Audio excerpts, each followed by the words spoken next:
Time. Space. Reality. It's more than a linear path. It's a prism of endless possibility where a single choice can branch into infinite realities, creating alternate worlds from the one you know. In your reality, a game developer named Masahiro Sakurai created the iconic franchise Kirby for Nintendo, and then went on to make what would become the biggest crossover fighting game series ever, Super Smash Bros. But in another reality, his pitch for a crossover Nintendo fighter was turned down, and he became so dejected by this that he left the company and went to their chief competitor, Sega. So follow me, as together we ponder the question, what's it? Oh, I'm not allowed to finish the opening bit? Okay. I mean, I figured this would be like protected under, parody or something, or... It's not funny enough to be considered parody? Ah, I see. That was my fault. Well, let's go ahead and roll that intro while my lawyers figure out how much money I now owe Disney.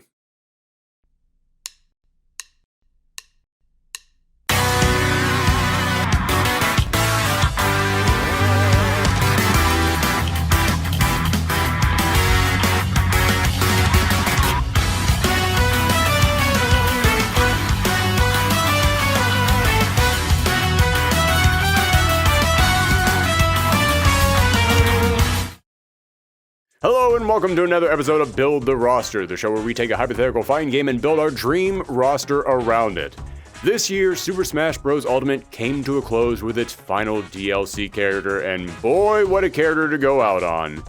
This game started off as nothing more than a Nintendo crossover game, but over multiple installments, it's basically become video games the game. Thanks to the tireless work of the lead developer Masahiro Sakurai, it's become a fighting game that is loaded with homages and references that make it feel like a loving tribute to every new character, all packed within a game that's legitimately fun even on a purely mechanical level. However, now that the game has come to an end, it's led a lot of people to wonder, what's next? Is there even going to be another Smash Bros? And if there is, will Masahiro Sakurai return? Because, let's be real, after this game, where the heck do you go? How do you get bigger than this? This was a once-in-a-lifetime experience, so many wonder if we'll ever get another Smash Bros. After this. And surprise, surprise, a lot of other massive media companies are smelling the blood in the water, and they are a-circling. Since the final DLC character was released, Warner Bros. Announced a brand new platform fighter crossing over all of their huge media properties, ranging from Batman to Bugs Bunny to Game of Thrones. And over at Nickelodeon, they threw a wad of $5 bills into a paper bag and forced some poor indie studio to make a game out of it. God, poor Ludosity, they're doing their best. And heck, we've even gotten in on it. Last New Year's, we did our own Dream Smash clone as we did a Build the Roster for a Smash Bros. Crossover for indie games. And seeing all these Smash imitators popping up has made me think, there's no shortage of big series or companies out there begging for the Smash treatment. So I'd like to announce a new annual tradition here on Thorgy's Arcade. Every New Year's, we're going to do a special Build the Roster themed around Smash Bros. And for this episode, in honor of the end of Smash Ultimate, in honor of the long legacy Masahiro Sakurai has given this franchise, we're going to start off by asking a question. What if? You see, when I was a kid and Smash Bros. Came out in the Nintendo 64, it was great. It blew me away. But me and all my friends had one question. What would happen if Sega made their own Smash Bros? Yeah, to some of our younger viewers, you might be wondering why the hell would anyone care about a Sega Smash Bros? But back in the day, Sega and Nintendo were bitter rivals. They were the eternal foes locked in a never-ending battle for gaming supremacy. Then Sega invested way too much money into the Genesis add-ons that nobody wanted until it sunk them into a debt, and then they launched the Saturn, which cost way too much and nobody bought, and then they put all of their remaining hopes on the Dreamcast, which could never have possibly have lived up to the high expectations that everyone had for it. And yeah, the company kind of almost went out of business. But before all of that happened, when Smash Bros. 64 and Smash Melee came out, yeah, everyone was asking, when would Sega get their own Smash clone? So today, on Build the Roster, we're going to go on a journey. We're going to ask, What if Nintendo never created Smash Bros? What if after creating Kirby, Masahiro Sakurai left Nintendo, went to Sega, and now this golden ticket of a fighting game franchise was all theirs, and we're going to build that roster. Now, normally, this is the part of the show where we figure out how many characters to put in this roster. But I've already told you how many characters we're going to put in this roster. You see, I didn't come up with that intro because I really enjoyed destroying my voice and tempting Disney to sue this channel. No, it's because I always like to give myself some kind of an extra challenge on this show. So when I ask, what if Masahiro Sakurai had gone over to Sega to make Super Smash Bros., that was the challenge. Yes, the roster size today is going to be 12, and then 26, and then 36, and so on, and so on. Yeah, we're not just building one roster today, we're building 5. 1 for each Smash Bros. Game. Now that means that before we begin, there are a couple of ground rules that we have to put in place. 1. For every single Smash game that we build a roster for, we're going to have to keep in mind when that game came out. The first Smash Bros. Had 12 characters and it came out in 1999, so we're going to have to stop and ask, what 12 characters from before 1999 would fit in there? Shadow the Hedgehog and Kiryu Kazuma ain't making it into this game unless they can time travel. Wait, Shadow can time travel. Never mind, that's a bad example. Second rule. Yes, we're asking what if things had gone differently with Smash going to Sega, but outside of that, we're assuming everything in the world of video games went exactly the same. Meaning the Dreamcast was still Sega's last console, and there weren't any extra sequels or new franchises created because I have no idea how we would even begin to tackle something like that. Third rule, we are not going to worry about guest characters. Almost all of the guest characters that were included in this game came about as a result of Sakurai's relationship with other developers, and we have no idea who he could have formed relationships with while working at Sega. So we're only going to worry about making one matching Sega character for every Nintendo character. 4. One of the reasons why Smash Bros. Rosters are always so huge is because they use Echo characters to create new fighters that basically just have the same moveset as existing characters. Meaning, for every Echo fighter in Smash Bros., I must create an Echo fighter in Sega Smash. 5. Sega has made several games over the years based upon pre-existing franchises, but Sakurai said that he only wanted to consider characters who originated within video games, so we will be keeping that rule in place. So that means no Hatsune Miku, no Xenomorph, no Warhammer characters, no car from Initial D, none of that. And 6, lastly and most importantly, if you like this video, then make sure to check out the rest of our channel, and if you enjoy what you see, then think about subscribing and ringing that bell and giving us a thumbs up. Okay, that's not really a rule that anyone has to follow, it's more just in our last episode I asked you guys to do that at the beginning of the video rather than at the end, and holy cow, it seemed to work. We got a ton of new subscribers off of that, so yeah, thank you guys for that. That was super nice of you. We put a lot of work into making these videos, and that makes it all worthwhile, so thank you. Okay. I know I said that was going to be the last thing that we needed to cover, but hey everyone, it's me, Aaron Thorgy, from the future with a last-minute update. As I was making this video, it was brought to my attention that there is another content creator out there named Bass Singer who also made a Sega Smash roster video, and they also did the whole let's make a Sega Smash for every Nintendo Smash, and they even called their video What If? So just wanted to give them a shout out real quick and say that if you like this video, then check their video out as well. You might enjoy it too. And I also just want to assure everyone, I didn't know that video existed when I was making this one.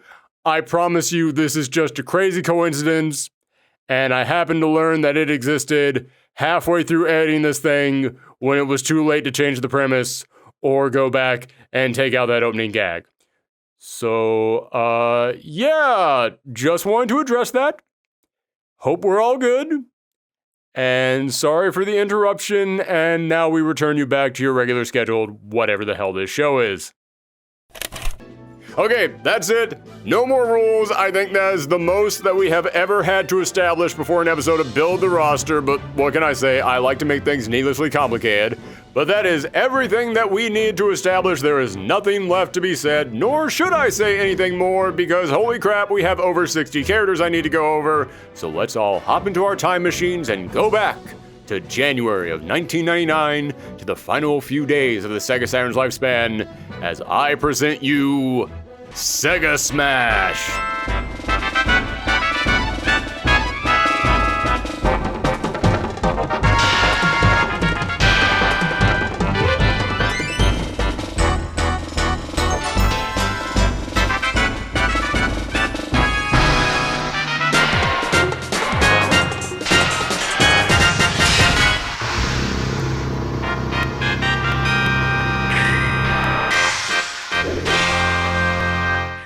Starting off with Sonic, the most obvious character of this entire roster. He's Sega's biggest mascot, and even if today he's fallen on rough times, this was back in 1999. This was prime Sonic time.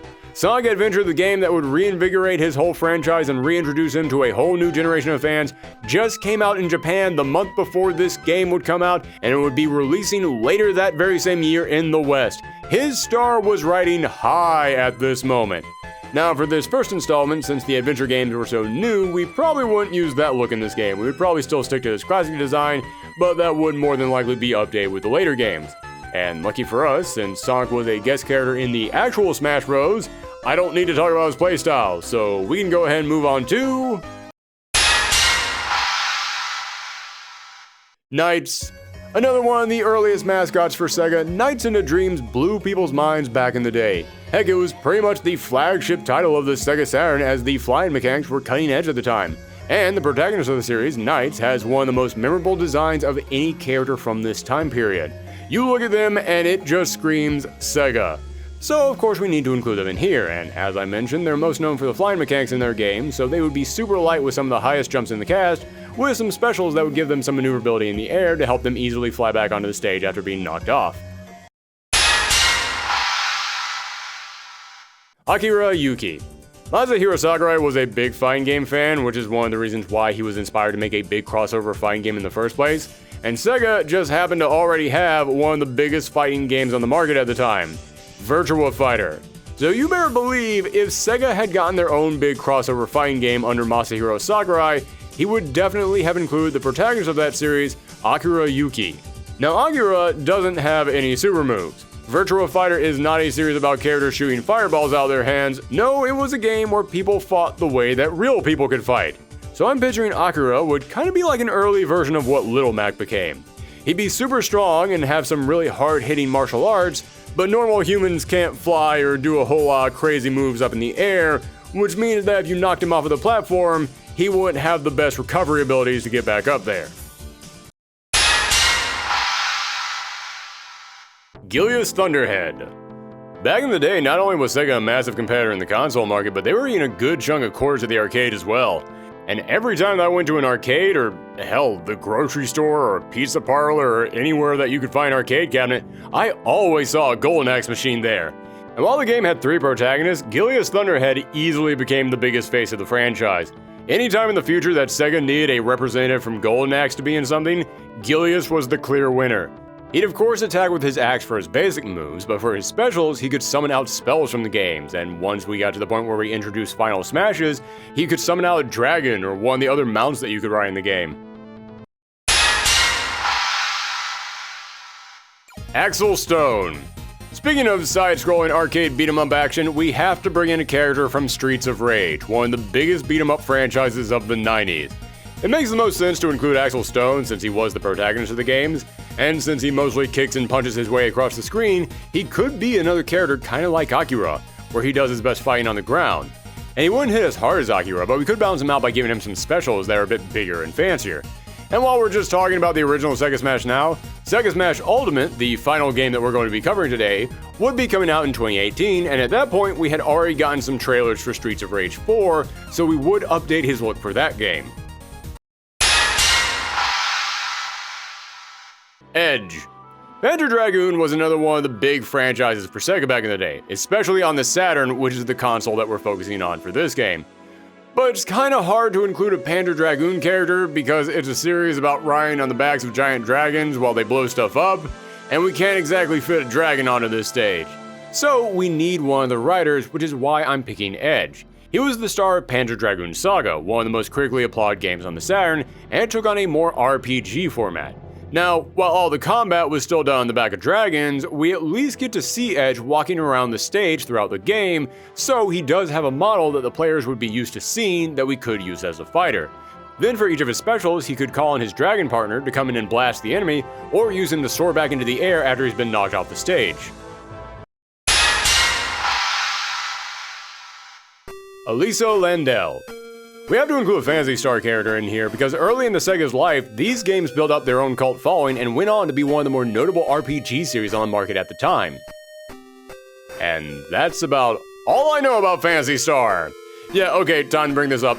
I am a big Sega fan, but we're going to be covering over 30 franchises here today. Some of them I just won't know much about, and Phantasy Star is one of those series. But we do need to include at least one Phantasy Star representative in the first game, and after countless hours of perusing the Phantasy Star wiki pages, I'd say the best choice is Aliso Landell, the protagonist from the very first game, whose influence continued to be felt throughout several later installments. Makes sense to go with the original hero, who at the time was still probably the most recognizable face of the series. Plus, based on what I can tell, she appears to be built like your standard JRPG protagonist in terms of abilities and stats, which would mean she'd be pretty easy to program. Give her some sword slashes for her regular attacks, slap some spells on her specials, boom, there you go. Wonder Boy. Wonder Boy today is one of the lesser known Sega franchises, and odds are if you know Wonder Boy at all, it's probably because of the current critically acclaimed indie remakes of the games, which aren't even owned by Sega anymore. But we're not talking about what characters would be in the game today, we're talking about who would have been in the first Sega Smash. And from 1988 to 1994, there were multiple Wonder Boy games released by Sega on multiple different consoles, even getting different adaptations in different countries under various different names, so even if you've never heard of Wonder Boy, you may still be familiar with his games just under a different title. And the series really had this charming all-ages imaginative adventure vibe to it, which sort of reminds me of what Sakurai wanted to turn Pit from Kid Icarus into when he added him to Smash Brawl, so I feel like he would jump at the opportunity to put Wonder Boy in here. And over the course of his several installments, this little jungle monster night boy has had several abilities that we could pull from. So that's 8 characters right there. If you know your Smash history, then you know that means that's our starting roster.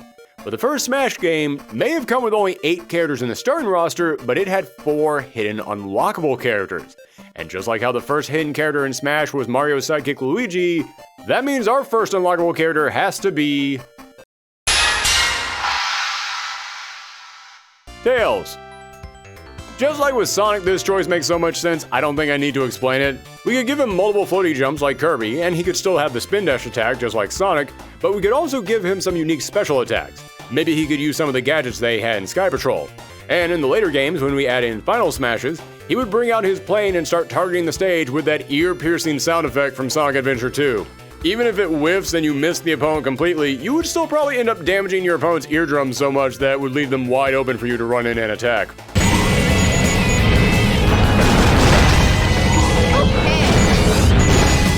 Yeah, this was terrible. Alex Kidd. Before Sonic became Sega's mascot, that title belonged to Alex Kidd. He was the first platformer they released in 1986 on the Master System, and I know many of you might be wondering, well, if he's the first mascot, shouldn't he be in the base roster and not a hidden character? Well, here's the thing. These days, we know who Alex Kidd is because we can just look him up on the internet. But speaking as someone who was a kid back in 1999, nobody knew who this guy was anymore. He hadn't been in a game in 9 years at this point, and if he had popped up in a game, we would all have looked at him and just went, who? So yeah, he deserves to be in the game for his history, but we'll keep him as an unlockable character, so that way we don't really have to sell him on the box all that much. Also, you know how in later Smash Bros. They add in alternate characters as palette swaps? I don't mean Echo Fighters, I mean a few characters would have skins that would just be other characters, like Bowser Jr. and the Koopa Kids, or Olimar and whoever that guy was that wasn't Olimar. Yeah, well, Alex Kidd eventually got his own second player character in Stella, who isn't big enough to be an Echo Fighter, but she'd be great as an alternate skin. And speaking of characters that would serve as a 2-for-1 deal with alternate colors, Gunstar Red and Gunstar Blue from the Gunstar Heroes games. This was a fun-run gun game for the Genesis that would later receive a new installment with updated character designs for the Game Boy Advance. So, by the time that we got to Sega Smash Brawl, we could give them a fresh new coat paint with these new designs. These Gunstar Heroes would act sort of like an early version of Mega Man, with their basic attacks being their little pellet blast, but each of their specials would be various power-up attacks that you could get throughout the game. And for the final character in the first game, we already include Akira to represent Virtua Fighter, but that wasn't Sega's only fighting game on the market. No, in fact, they actually made a pretty hefty push for a few games before they all dried up, and probably their second biggest fighter, at least on the Saturn generation, was Fighting Vipers. So let's go ahead and include Honey, or Candy as she was renamed in North America, who might not have been the protagonist of the franchise, but certainly went on to be the most well-known figure in the series. Heck, she even got a Sonic character based off of her at one point, meaning she actually outlived the series that she came from. Just now as a tiny little animal version of herself. Which is maybe the only time I'll ever say those words. Again, Fighting Vipers was notable, but not as big as Virtua Fighter, so putting her in here as a secret character just makes sense. And there you have your 12 characters for the 1999 Sega Smash. A game that makes you realize how many of Sega's biggest franchises hadn't been created just yet. Well, hey, it took Smash about 2 installments before it really blew up, so let's skip ahead by 2 years to 2001, when this franchise would move on to the Dreamcast with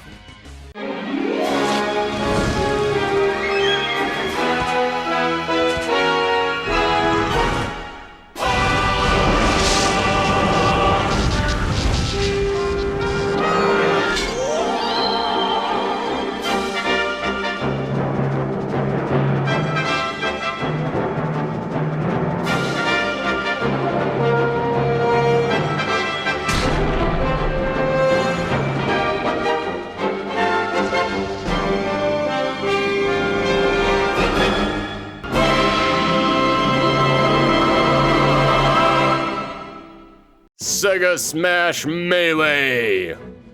Now we're talking. Now is when the game would start to pick up steam. Super Smash Bros. Melee went up to 25 characters. At least, sort of.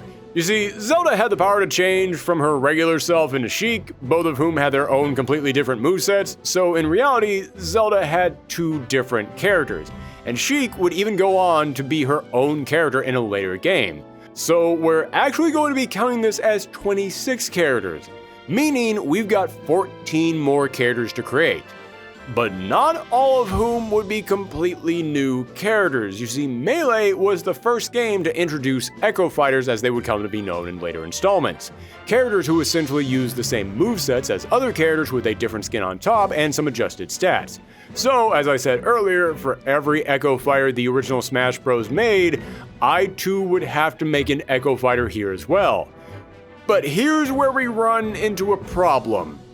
If you check with Smash's website, they lay out for themselves which characters are or are not Echo Fighters, and I totally disagree with them on some of these. According to Smash themselves, none of the characters introduced in Melee were Echo Fighters, but come on. Dr. Mario was totally an Echo Fighter of Mario. Falco was totally an Echo Fighter for Fox, so that's 2 right there. However, after that, it gets a little gray to me. Ganondorf was pretty much an Echo Fighter of Captain Falcon, but his stats were pretty significantly shifted around. Pichu and young Link were pretty echoey of Pikachu and regular Link, but their size differences did make them feel a bit different. And I've heard people say that Roy was an echo of Marth, but again, he did have some of his own variety in there. Well, you know what? I'm all about compromising. So, we got 2 that are definitely Echo Fighters, but then there's 4 that might be Echo Fighters. Well, half of 4 is 2, so add the 2 that are definitely Echo Fighters to the 2 that could be counted as Echo Fighters. That's 4. That means that we have 10 complete characters to make, and then 4 Echo Fighters to create. It's only going to get more complicated from here on out, folks. You've been warned.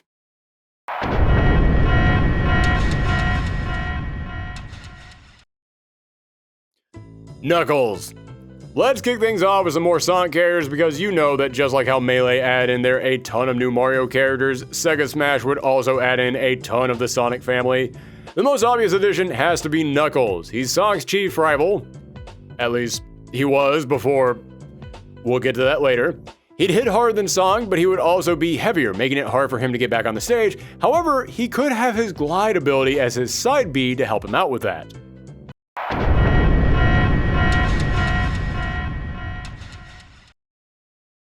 Dr. Eggman. It only makes sense that if you've got Sonic's rival and sidekick, it's time that we add in his villain as well.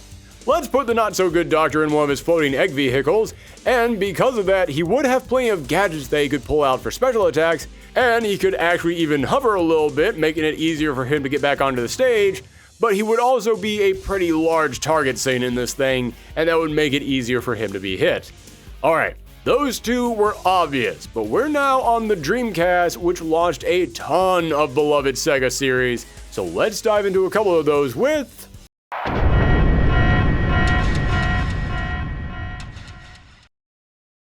Ulala from Space Channel 5. This was one of the most standout titles on the Dreamcast about a news reporter who used the power of dance to try and fend off an alien invasion.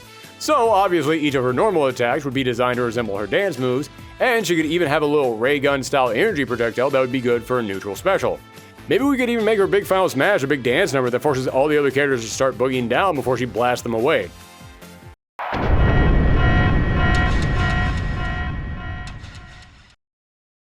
BD Joe.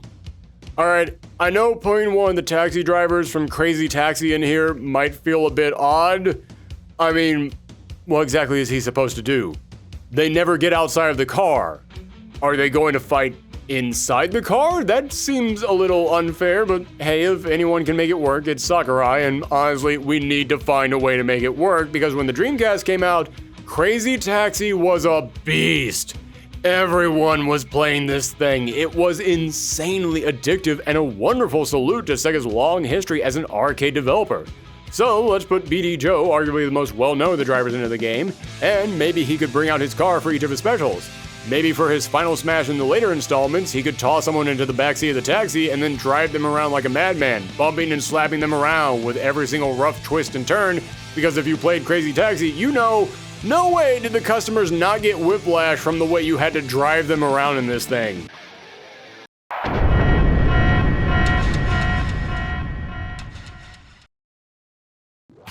Beat. Speaking of games on the Dreamcast that perfectly captured that early 2000s rave style, Jet Set Radio was iconic for Sega at the time, with super fun spray painting and rail grinding gameplay and an incredible art style. So let's bring Beat, the star of the game, into Smash and give him some high speed and maneuverability with his rollerblades, and for his specials, he could bring out his spray can and tag the opponent. So we're making him like an early version of the Inklings from Smash Ultimate.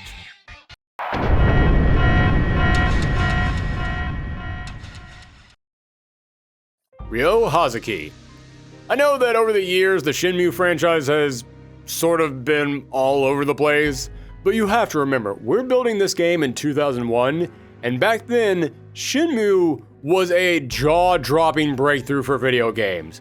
I remember everyone raving about how this was revolutionizing the video game industry because of how real the world felt and how cinematic it was. And even if it's arguable how well the game holds up now, they did go on to influence many other big games, including a future Sega franchise. So yeah, let's put Ryo Hazuki in here, and since the combat of his game was based on the Virtua Fighter system, let's have him play a little bit like Akira. Also, when we eventually do introduce Final Smashes, I'm very tempted to say have him just hop on his forklift and ride around smacking into enemies. I don't know if that's too stupid or if it's perfect.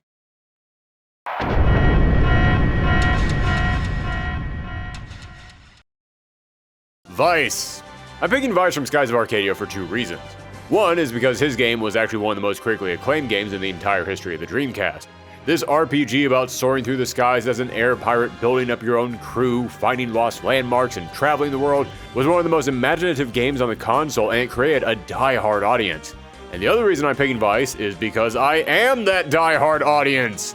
Yeah, I can't hide it. I love Skies of Arcadia. That is a top 5 game for me. Hell, the entire reason we're making this video today may just be so that I had an excuse to talk about how good it was.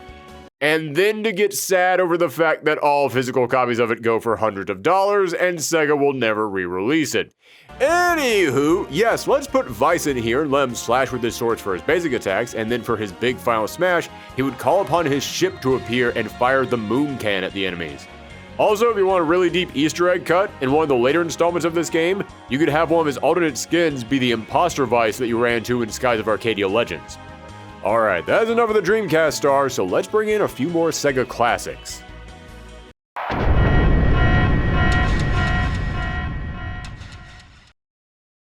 ToeJam and Earl. Some of you might have expected these two funky fresh aliens to be in the first game, and for good reasons. They were big breakout mascots for Sega back in the Genesis days, so it would make sense for them to be in the earlier game. But the Saturn probably wouldn't have had the power to make dual characters. But in Super Smash Bros. Melee, they introduced the Ice Climbers, meaning this would be the perfect time to bring these two fighters on as a team.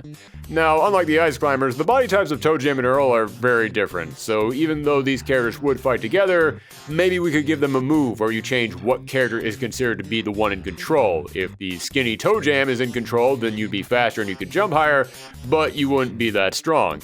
And if Earl was in control, then you'd be slower and heavier, but you would hit much harder. This idea might be a little bit too out there for the Dreamcast, but in later installments of Smash, they did introduce some characters who could shift their stats around, so maybe we could work it in around then. And I know somebody out there might be about to bring up the whole Zelda Sheik thing that I mentioned earlier, and you might be about to point out how ToeJam and Earl would make a perfect counter for that, because you could just have these two swap out in the middle of every single match, then in a later game you have them be completely different fighters. But here's the thing. Zelda and Sheik have completely different moves that have been established within the games themselves. ToeJam and Earl, there isn't really enough about these two characters that completely distinguish them from one another when it comes to the gameplay of their own games, so we wouldn't really have that good of an excuse to make the two of them completely different fighters. I think making them one team that works together makes a lot more sense.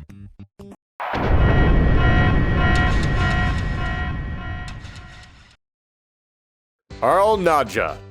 Earl Nadja was the protagonist of a series of dungeon-crawling RPGs that came out in the early 90s, and none of that matters because all that's important is that after those games, she went on to become the original protagonist of the Puyo Puyo series, and the Puyo Puyo games are kind of a big deal.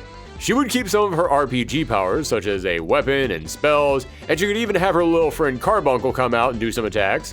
But as I said, she was the protagonist of the Puyo Puyo games, so we would of course have to give her some kind of a special that revolves around that. For example, maybe she could summon out some of the little puzzle blocks that you use in that game, and you could make them a projectile that falls down from the sky, or you could even make them a platform that she could jump off of in case she falls off of the stage.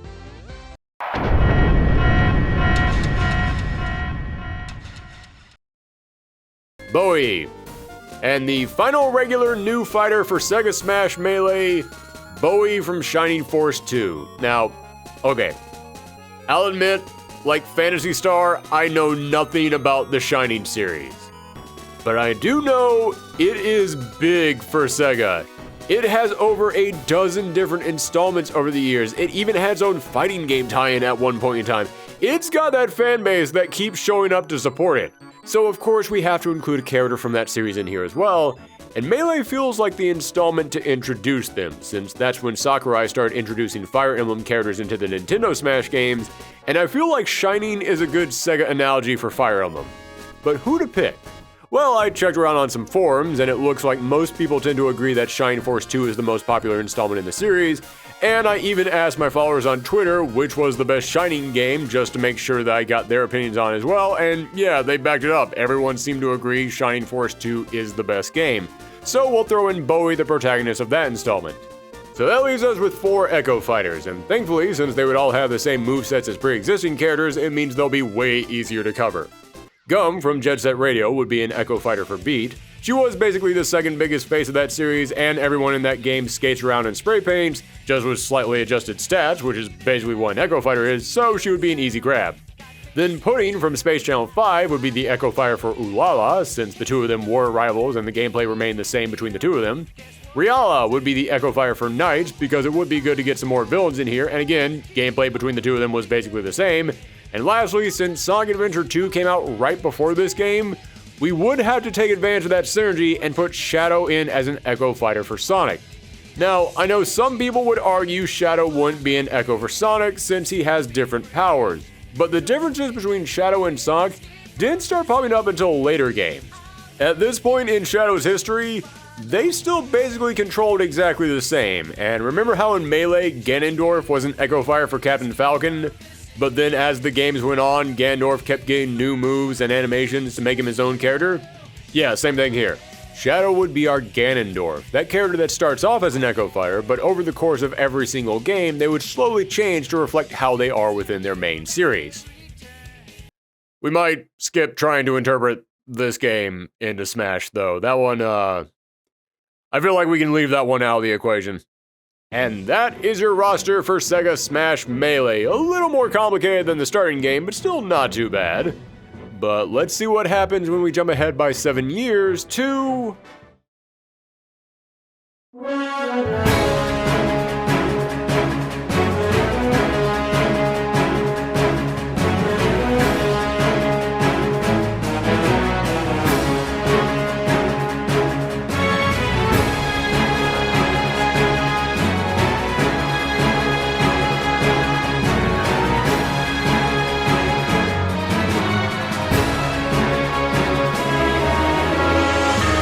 Sega Smash Brawl. Super Smash Bros. Brawl came out in 2008, which was well after Sega decided to leave the hardware industry, meaning that for our new installment, Sega Smash Brawl, we'll have to imagine that that game is now existing on another console. More than likely the Wii, since Sega was taking many of their titles over to Nintendo at this time.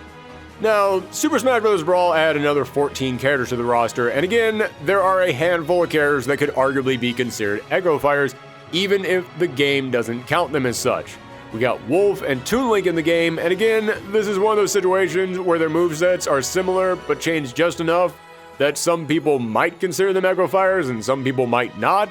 So again, let's compromise and say instead of 2 Echo Fighters or no Echo Fighters, let's count them as 1 Echo Fighter.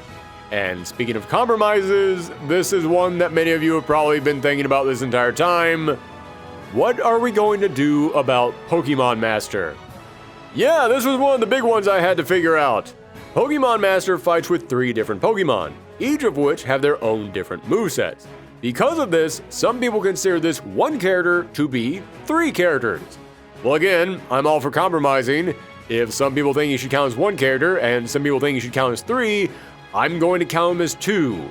Which actually works pretty well, because in the game after this, Pokemon Master was removed due to hardware limitations, and instead, they made one of his Pokemon Charizard his own fighter with a slightly different moveset. So in this game, I'm going to count Pokemon Master as 1 new character, then when we talk about the next game, I'm going to count Charizard as another new character. I am making this way more complicated than I have to, so before my head explodes like that guy from Scanners, let's go ahead and jump into the 14 new characters.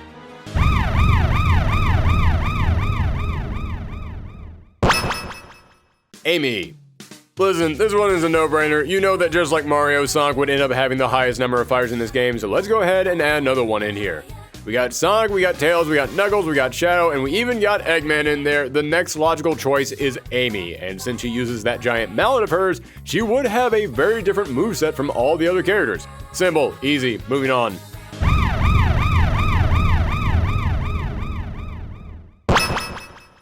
Blaze Fielding. We need to include another Streets of Rage character. The franchise was way too big for Sega back on the Genesis for us to only have 1 representative. Problem is, yeah, the franchise kinda just stuck to the Genesis. But with the previous 2 games we were talking about, we wanted to stick to characters who were important to the Saturn and to the Dreamcast, since those were the consoles that we were on at the moment. But now, yeah, Sega doesn't have any more consoles. Which means that now would be the perfect time to start promoting some of the older games. And considering that we would probably be on the Wii, a system that introduced the Virtual Console, which had many older Sega Genesis games on there, it just makes even more sense. So let's include another Streets of Rage character, and Blaze Fielding is the clear winner. She was definitely the second biggest face of that franchise.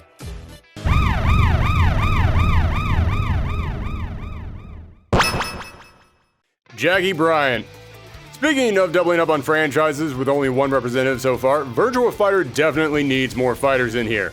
This series was the face of Sega fighting games. If you're making a big Sega crossover fighter, you need more than just Akira. And I feel like Jackie Bryant has been the biggest, or at least most popular, rival for Akira in the series.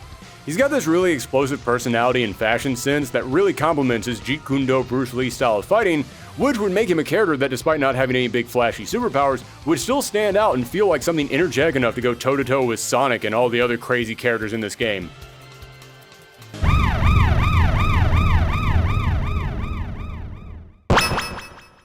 Amigo! Amigo got so close to being put into the last game. Since his game Samba de Amigo was another one of the big early titles for the Dreamcast, it just felt right to put him in there. But we already had Ulala and Pudding, so adding another dance rhythm themed character in there just felt like a little too much. But as I said, this game would more than likely be coming out on the Wii, and considering that Samba de Amigo got a re-release on the Wii, that makes this the perfect time to bring him aboard. And I think he'd be a super fun fighter. Have him attack by smacking his maracas around, and for his big final smash, let's turn the entire stage into one of his big musical numbers. You could have some of the other characters from his game come dancing in across the stage to bump into the enemies, or you could have some big button prompts appear up on the stage, just like in a rhythm game, and if you hit the button at the right time, then you would do some extra damage to the opponents.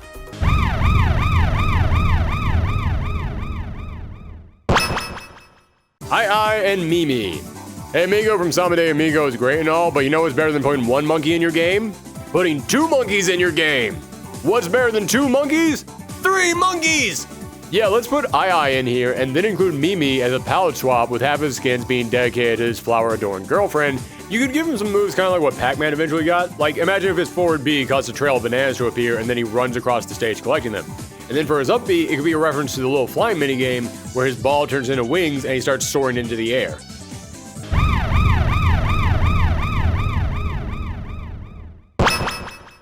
Ayaka. Alright, I mentioned that we needed to put Vice into the last game because Skies of Arcadia was one of the most critically acclaimed games in the entire Dreamcast library, but sadly it did not sell very well, so it wouldn't make any sense to include another character from there. But you know what? We're talking about over 60 characters today, so one of these has to be in here just for me, and gosh darn it, I love Ayaka. She is one of my favorite RPG characters of all time. She's got a fun, upbeat personality. She carries around a giant boomerang. I think her design is really cool. She gets to go out on her own adventures without Vice at times. She is great. Damn, do I love Skies of Arcadia. Why can't I buy it on anything anymore? Sega, get on that! But beyond just my personal obsession with this game, there is actually a reason why we should include her. Because Sega did want to support this game, and they did try to give it another chance to build up an audience. So after the Dreamcast died, they did release an updated version of the game with brand new content, and they put it on the GameCube. Because that's where you want to put your game to make it sell. Crap. But the GameCube was a Nintendo console, and we did say that this new Sega Smash would probably be on the Wii, so there is actually a valid reason to include her.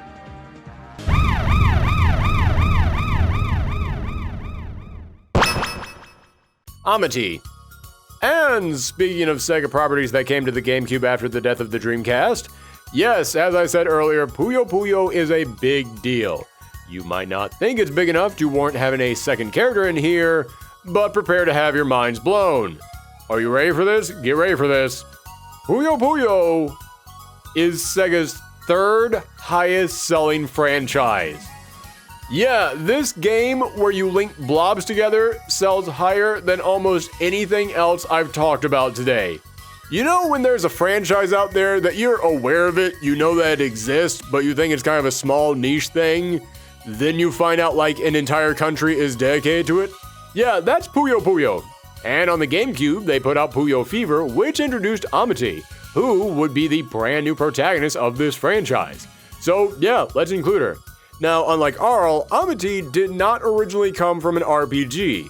She has only existed within this puzzle game. So her basic attacks could be the animations that flash up on screen when you do well, but when it comes to her specials, they would revolve entirely around placing little blocks of googly-eyed blobs onto the field. They could act as shields to block attacks, you could pick them up and throw them at the opponent, you could make them appear above the enemy so that they fall down above them. There's a lot of different ways that we could interpret the playstyle of Puyo Puyo into a fighting game. That's not a phrase I was ever expecting to say in my life, but here we are.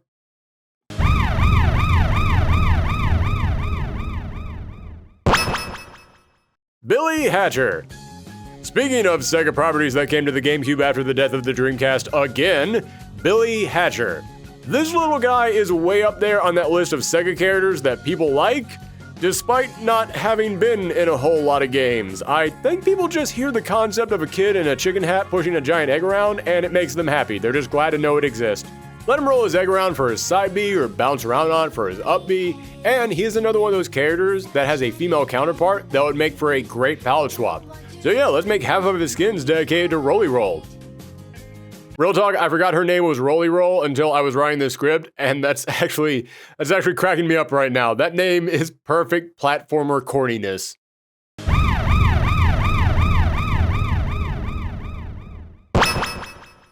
Tears Flare. Our next character is the final non-Echo character to double dip from an old franchise, although it might as well be a new franchise? Okay, yeah, let's address this. I totally believe that Golden Axe should have another character in here. That game used to be big, it was very important to Sega in its earlier days of development, so I was thinking of putting Death Adder, the big villain of the game, in here, but then I looked at when Sega Smash Brawl would have been released, 2008. And in 2008, for the PS3 and Xbox 360, Sega tried to take Golden Axe and reboot it in the dark and gritty tone that was the style at the time. They created Golden Axe Beast Rider, which saw the character Terrace go from one of the 3 selectable heroes to now being the sole protagonist of the game, and it was bad. People hated this game. However, Sakurai wouldn't have known that people were going to hate this game while he was designing Sega Smash Brawl. He would just know, hey, Golden Axe is important to Sega, we should probably put another character in here. Oh, what's that? The same year that this game is coming out, you're also going to be putting out a brand new Golden Axe, and now the character Tears is going to be the sole protagonist of it? Great! I'll take what I know about her moves from the old games and put her in here, and then we can just use her design from the upcoming game to get some good synergy going.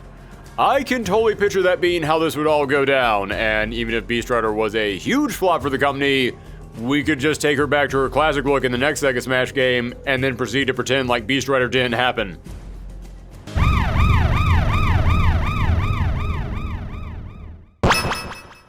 Joe Musashi. Shinobi was another one of those classic Sega series from back in the Genesis days, making Joe Musashi an early icon for the company. I remember back in the day, Shinobi and Ninja Gaiden were duking it out to see who was the better ninja. Then Strider came along and there was no contest, but before Strider, Joe Musashi was way up there. So, now that we don't have to worry so much about including brand new characters, we can finally bring in some of the older characters like Joe Musashi. Give him a bunch of your standard ninja moves like kunai tosses on his neutral B, a smoke bomb counter. Listen, we saw how well Sakurai interpreted Greninja into Smash 4. We know he can make a ninja work in this game. Also, I should probably go ahead and address this. I'm sure that some people out there are going to argue that instead of using Joe Musashi, we should be using Hotsuma from the Shinobi reboot in here. But remember, we're probably going to have this game on the Wii, and no way could the Wii handle 4 different players all rocking that big, crazy, long scarf of his on screen at the same time. So for now, we're just going to stick with Joe.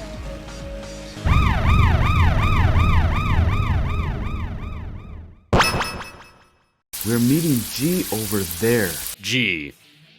It is long past time that we include a character from the House of the Dead games. I already mentioned how Sega spent a good chunk of their life focusing on arcade games, and House of the Dead was the arcade game. To this day, Sega is still pumping out House of the Dead games that will never see a console release because they are made just for the arcades. And G is one of the only recurring characters in the House of the Dead games. Even when they reboot the series and create brand new cast of characters, G remains front and center for House of the Dead. In fact, speaking of reboots, that's exactly what they did on the Wii with House of the Dead Overkill. Granted, that didn't come out till 2009, so there is no way that we would be able to include that version of G in this game, but it does again back up my point that this fictional Smash game would probably still have come out on the Wii. Sega was basically living on Nintendo's couch during this entire decade. He would have a basic gunfire attack for his neutral B, but he could also summon out zombies to roam around the stage and attack the opponent, kind of like Frank West or Jill Valentine in the Marvel games. And for his final Smash, have the screen go into a first-person point of view, and now zombie versions of your opponents start crawling towards you and you have to shoot them down. The idea that Super is so good, I have to include G just for that alone. I mean, just imagine you get G's final Smash and then the next thing you know is zombified Sonic the Hedgehog is crawling towards you and you have to blast him away. I know somebody out there has to think that's a cool idea. Don't lie, I've been on the internet, I know that's somebody's fanfiction.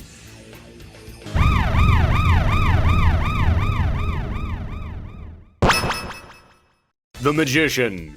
We can't just put in here one House of the Dead character, and out of the entire franchise, one of the few recurring villains has been the Magician. This superpowered abomination has popped up as a major late-game threat in multiple games, and when I went back and looked at some boss fights against him, I was delighted to find that he actually had enough moves that we could turn him into a playable character. He's got claw slashes for your regular attacks, and he also has a variety of blasts that he can send at the opponent. And for his final Smash, make it the opposite of G's final Smash. Instead of you going into first person and fighting the opponents, now the opponent goes into first person and is just treated to a barrage of attacks from the Magician being sent right at the screen.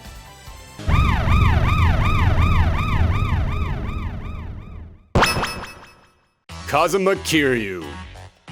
The Yakuza franchise has ended up becoming one of Sega's biggest series, with later games building up huge audiences and incredible critical scores, so of course we have to include the Dragon of Dojima himself, Kazuma Kiryu. And let me just go ahead and address this right now. I'm sure someone is about to bring up the fact that we might not be able to include Kiryu in here, because the Yakuza creator said that he didn't want to put him in a fighting game, because fighting games typically have female characters in there, and Kiryu would never hurt a woman. But he said this around like 2018, 2019. This game would have been made back in 2008, back when Kiryu's character wasn't nearly as defined. I mean, at this point, there were only 2 Yakuza games out. Kiryu's long story had barely even begun. But also, Yakuza wasn't the powerhouse series back then that it is today. So odds are, if Masahiro Sakurai had come to him back then and said, hey, could we put Kiryu in this game? He would probably have been far more willing to say yes, because this would have been a big deal for his young series at the time. Also, as for how Kiryu would fight, make his down B a stance shift that causes him to cycle between his different fighting styles, each of which shifts around his strengths and stats. Kinda like what Shulk can do in Smash 4. And that is it. Those are all the main characters for Sega Smash Brawl, but we do still have the one Echo Fighter to include. And I'm going to go with Orta from Panzer Dragoon Orta, which came out on the Xbox in 2002. She would of course be an Echo Fighter for Edge from the first game, and I'd include her because I feel like Panzer Dragoon is another one of those franchises that is important to the history of Sega, so we should probably include at least one more character from there, and Panzer Dragoon Orta was the final game in the series to be released until the remake in 2020. So that is it, another Sega Smash in the books, and I should go ahead and remind everyone right now, we are not covering guest characters in this game. This was the first Smash game to include guest characters with Sonic and Snake, but as I said, I am not going to be coming up with a guest character to put in here for every single guest character that was in the original cast, because a lot of that all depends on the people that Sakurai developed connections with, and we have no idea what connections he could have made in this alternate universe that we're dreaming up today. But I will say, if this game was made for the Wii, you know Mario would probably get in here. In fact, you know what? We've already got one guest character out of the way, so screw it. If I had to pick who the other guest character in this game would be, and I had to go with someone who we could probably actually have gotten, I would go with Nightmare from Soul Calibur. Soul Calibur was one of the biggest hits for the Dreamcast. You think of the Dreamcast, you think of Soul Calibur. And Bandai Namco does already help out with the production of the Smash Bros. Games in this reality, so they would probably help out with the development of the Smash games in this alternate reality that we're coming up with. So they would more than likely be on board with including a guest character. So yeah, let's throw the big bay of the Soul Calibur series Nightmare in here. We could always use some more villains in this game, especially because, remember, this would be Sega Smash Brawl. Meaning, this would be the game to include the story mode, Subspace Emissary. So every character that you're seeing on screen right now, yeah, imagine them in some huge crossover story mode. I would love that. Picture all the heroes have to travel to the center of this big crazy evil nexus to fight Taboo, the big villain of Subspace Emissary, and they fly there on Vice's ship. Imagine a scene where Sonic gets kidnapped, so Tails has to go looking for help, but he runs into a bad neighborhood and some thugs start moving in on him, only for Kiryu to pop in and save the little fox dude. But then our two heroes from Streets of Rage come in and they think that Kiryu's the actual bad guy, and now the two of them have to fight. You don't even have to do anything that complicated. You could just have Ryo and Akira squaring off with each other. Billy Hatcher picks up Ai like he's a giant egg and starts rolling him around into all the bad guys. Amigo and Ulala do a big massive musical number. And of course, we would bring in boss fights, big monsters and bad guys from Sega's history for our heroes to fight. We could put in here the big chaos fight from Sonic Adventure, and you would have to fight the big liquid dragon monster as Edge and Orta riding around on the backs of your dragoons. This is about as good of a Sega crossover as you could possibly have hoped for. At least for 2008. But now that we're done with Brawl, that means that we are more than halfway through with these games. So that means that the hard part is out of the way, right? That means that from here on out we can just pick some Sega classics and we're good to go. Oh, I assure you things are about to get even weirder because in the next decade, Sega decided to include some rather new interesting faces to their lineup of characters. And you'll find out exactly what I mean when we move into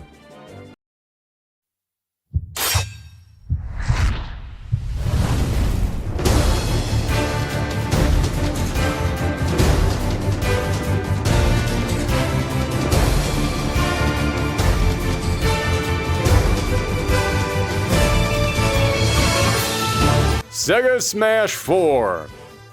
We have now reached the year 2014. We're getting so close to the present. It's on the horizon. You can see the modern day approaching. But for now, the Sega Smash franchise is going to release its fourth installment, which would just be called Sega Smash 4. Yeah, remember when Smash decided to just start numbering itself at the fourth installment? That was weird. Anyway, including 2 Echo Fighters, and if we count Charizard as a new roster spot, then Super Smash Bros. 4 add 14 new Nintendo characters, but it also add a ton of new guest characters, which again, we are not going to worry about. However, this was also the first game to introduce DLC, and I am treating DLC with the same rules as the rest of the roster. Meaning, if it was a guest character, then I'm skipping it. But there was one Nintendo DLC. Corrin. A character who was revealed before their game even came out in the West, so half the world didn't even know who they were when they were officially announced. But they were a Nintendo character, so they do count, which means that including that one DLC spot, our total roster for this game will be 15. Except for one other thing. There was one important element of Super Smash Bros. 4 that we need to address. The Mii Fighters. Oh yes, the Mii Fighters, the biggest X factor I have had to think about for this entire roster. Considering how you could customize them, they were important to the franchise, so we do have to think of a way to include them. Except that Sega doesn't own the Miis. And again, it would be simple for me to just say, well, this will probably be on the Wii U, so we can just copy and paste the Miis from Nintendo and put them in here for that game. But again, that's just an assumption. It doesn't mean it would actually happen. Heck, even if it was on the Wii U, maybe Sega would later bring it to the Xbox or to Steam, who knows? And the Mii Fighters wouldn't be able to follow there. So yeah, we do have to address the Mii Fighters, and it needs to be something that Sega themselves owns. So, let's start there. We would need something from Sega's history that would allow you to create customizable characters in the form of a brawler, a sword fighter, and a gunner. Now, I'm sure someone is raising their hand and shouting out, Sonic OC creator! But no, we're not going to do that. Instead, I've got a way better, far less memeable idea for this.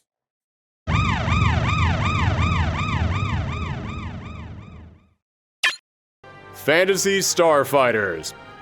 Yes, we already put one Phantasy Star character into the first Sega Smash, but after a certain point, they kinda stopped making the regular Phantasy Star games and focused entirely on Phantasy Star Online, this huge MMO where you can create characters to go out there on missions.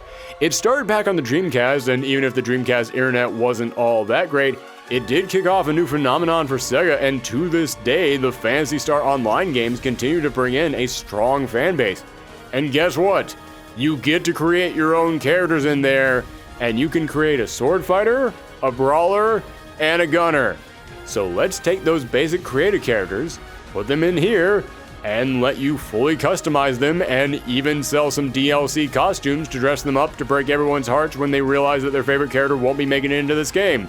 We could keep the gunner's name the same, but we would have to end up changing sword fighter and brawler to hunter and fighter, but hey, that's totally fine. So congrats Phantasy Star Online fans, you get to bring your personal creative character into this game to fight Sonic. Okay, now that we got the weirdest thing about this game's roster out of the way, let's dive into the actual characters, starting with the easiest edition.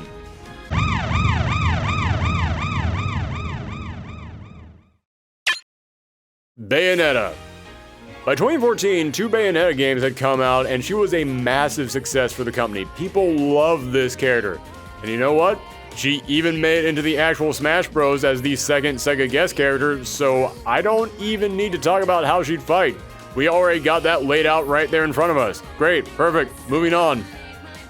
Actually, you know what? No, not moving on, because as long as we're talking about Bayonetta, let's also talk about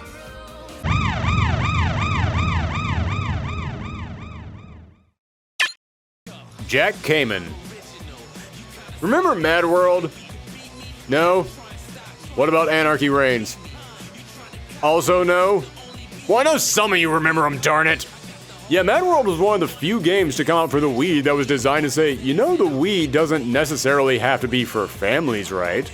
Nothing is keeping us from making super brutal graphic M-rated games on here. It was a super stylish and crazy fun experience.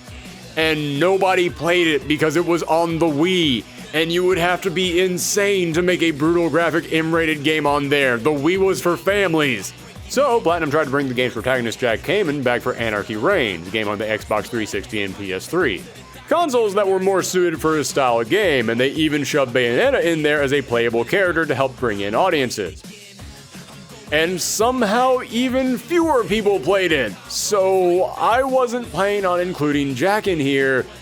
But then to try and get an idea of what other people might want to see in a big Sega crossover fighting game, I looked around the internet for what other people were putting in their own hypothetical Sega crossover fighting game rosters, and everywhere I looked, people were including Jack Kamen on there. So, screw it. His fan base might be small, but they're dedicated, darn it. And again, Sega Smash 4 would more than likely be coming out on the Wii U. Mad World was a Wii exclusive. The stars are kind of aligning on this one. And hey, everyone wanted Doom Guy for the actual Smash Bros, but there was no way Nintendo was going to include someone in that game whose powers include ripping and or tearing. Well, this wouldn't be a Nintendo crossover. This is a Sega crossover. And Sega is way more willing to get dark and gritty with their characters, so hopefully including Jack Kamen would satisfy that brutal chainsaw action you guys have been looking for.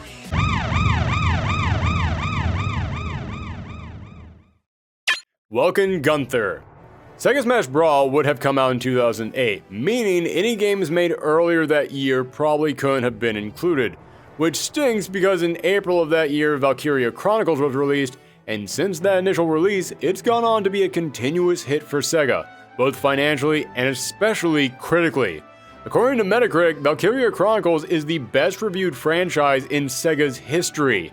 I know reviews aren't everything, but when you're the best, it sure is something. Valkyria Chronicles is a tactical RPG where you command troops of soldiers to run around the field and attack to try and take over a map.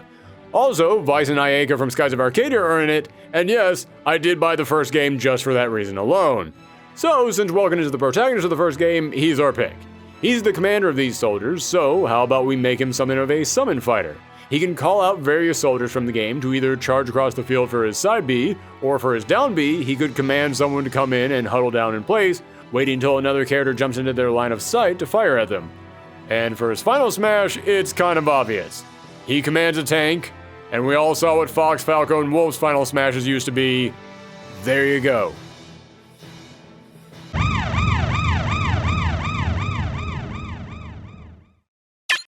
Sylvaria Bless.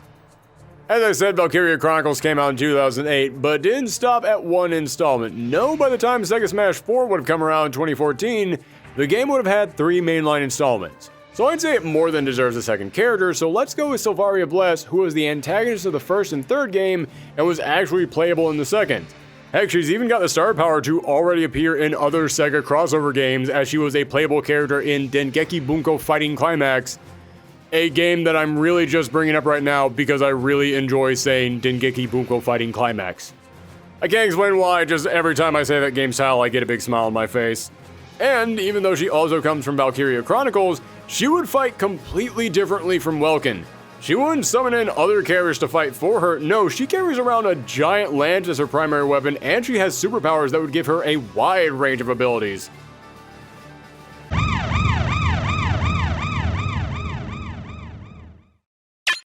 Yu Narukami. Between the last Sega Smash and this game, Sega started to build up its library through the Microsoft method of buying up other studios. Yes, in 2013, Sega bought Atlus, and at this point in time, Atlus was still milking the hell out of Persona 4, and for good reason. It was the most successful thing Atlus had ever done. So yeah, let's throw in the game's protagonist, Yu Narukami, and lucky for us, we saw what happened when Joker was put into Smash Ultimate, so we already have a template for how a Persona user would work in this game, and Persona 4 already had its own fighting game, so we could even pull some of Narukami's moves from there and put them in this game. I mean, yeah, Narukami might not have a grappling hook for his up B like Joker does to help him get back onto the stage, but he does have a killer SRK, so I think he'll survive just fine.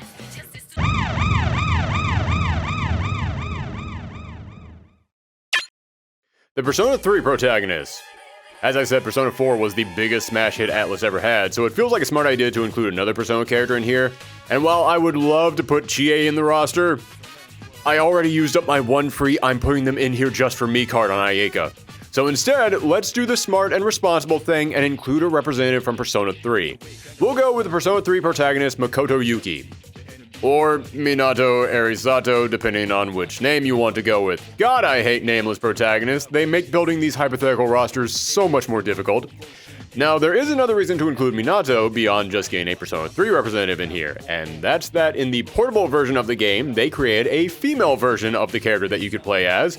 So, as I have mentioned numerous times, Sakurai loves putting in characters who can have 2 versions as a palette swap, so the Persona 3 protagonist would be another great choice for this. Half of their skins would be the character from the main Persona 3, half of their skins would be the character from Persona 3 Portable.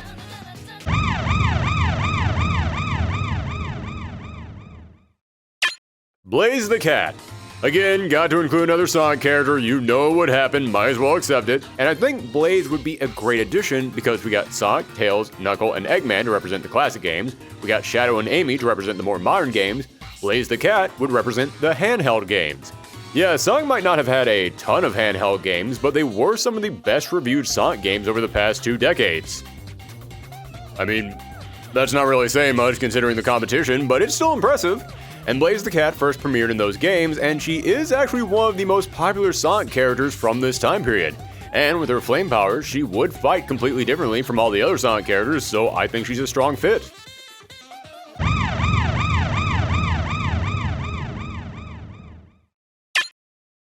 Sakura Shinguchi. Sakura Wars is another one of those Sega franchises that certainly has its fans, but I'd be willing to say most people are either completely unaware of it, or they don't think it's very important. Well, to those people, I can assure you, Sakura Wars is way bigger than you might think. Multiple installments over several years, a reboot just 2 years ago, they've got animes, they've got mobile games. This is another one of those multimedia empires that Sega just has sitting in their back pocket that they rarely ever bring up in conversations. Well, again, Masahiro Sakurai made sure to put Fire Emblem and Earthbound characters in Smash to try and get more people to talk about, he would probably do the same thing for this Sega franchise. So, I say it's about time that we bring Sakura Shinguchi, the face of Sakura Wars, into this game. I mentioned that Sakura Wars was surprisingly popular, and if you don't believe me, in 2020 at Sega's 60th anniversary celebration, they held a poll in Japan, and Sakura Shinguchi was voted as the third most important Sega character ever. That is so big, I'm shocked I haven't put her on this roster sooner. And if after hearing all of this, you still aren't sold on including this character, she uses a mech. How have I not included a character who can use a mech in this game yet? If that doesn't scream Final Smash, I don't know what does.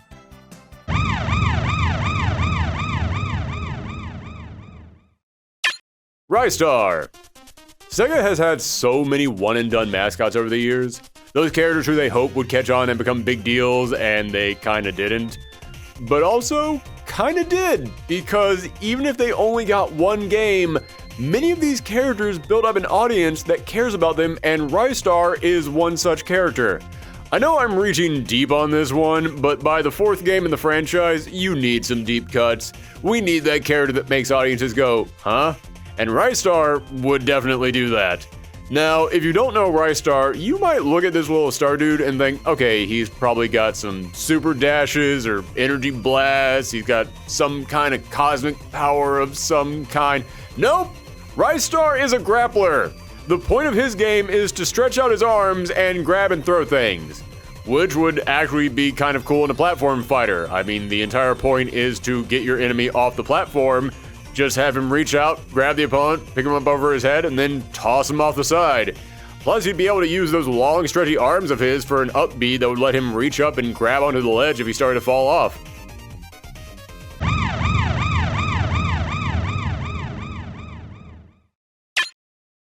Goro Majima. Back in 2008, there had only been 2 Yakuza games. It was still a young fledgling series, but now? Yeah, this is 2014. We now have 5 mainstream entries and multiple tie-ins. This thing is approaching becoming a religion for Sega at this point. So, we of course have to put in there the second biggest face of the franchise, Goro Majima. He's known as the Mad Dog, and that's exactly how he'd fight. Super rush downy, super unga bunga, this guy just wants to go in and slash you up.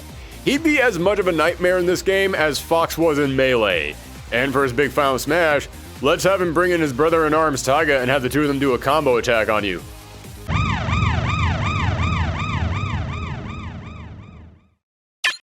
The Centurion. Again, this is a perfect game to bring back some old characters, kinda like Sakurai did with Duck Hunt Dog in the actual Smash 4. And Altered Beast is one of those Sega franchises that, despite not being very good, you might think it was, but you know in your heart it wasn't, it is still loaded with nostalgia for older Sega fans. In Altered Beast, you would beat up monsters and you would get bigger and buffer with each victory, and once you had absorbed enough enemy souls? I'm going to guess they were souls? I don't really know the deep, complex lore of Altered Beast, but you would suck up these orb things after you beat enemies. But once you had absorbed enough of them, you would then transform into your monster form. So let's do the same thing in here. You start off as a human, but then the more damage you do to your enemies, the bigger and stronger you get, until eventually you can transform into your Altered Beast form with big, crazy new abilities. It would kind of be like Joker's ability to summon out Arsene in Smash Ultimate, so we know that something like this can work. And we now only have one more non-Echo fighter to include, and as long as we're talking about classic characters fans would probably ask for, I can see this being a character that Sakurai would have fought against including for the longest time. But by the time that we get to Smash 4, he'd probably finally give in and say, you know what, screw it, let's throw him in.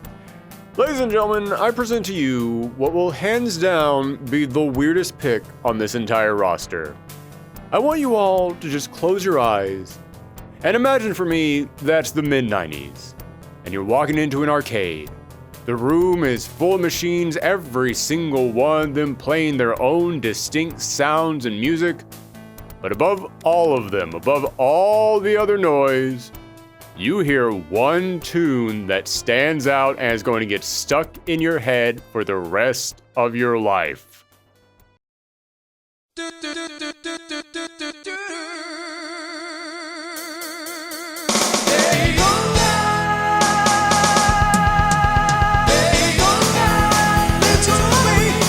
Daytona Hornets. Yeah, why not? Why not throw the Daytona car in here too? For anyone who doesn't know what I'm talking about, the Daytona racing games were another big arcade hit for Sega. So much so that when Sega made their very first fighting game crossover, Sega Mega Mix, they put the Daytona car in there as a selectable character, and it fought as an actual car. Just kicking and punching on two wheels, and ever since then, in the fighting game community, he has become something of a running gag anytime anyone talks about a Sega fighting game. And for anyone who might be thinking, hey, wait, you said only characters from the games. Would a race car from the actual real Daytona NASCAR circuit not count? Yes, but the car that was in Mega Mix, the car that we would be including in here, was simply referred to as Hornet, so it technically counts as an original character for Sega.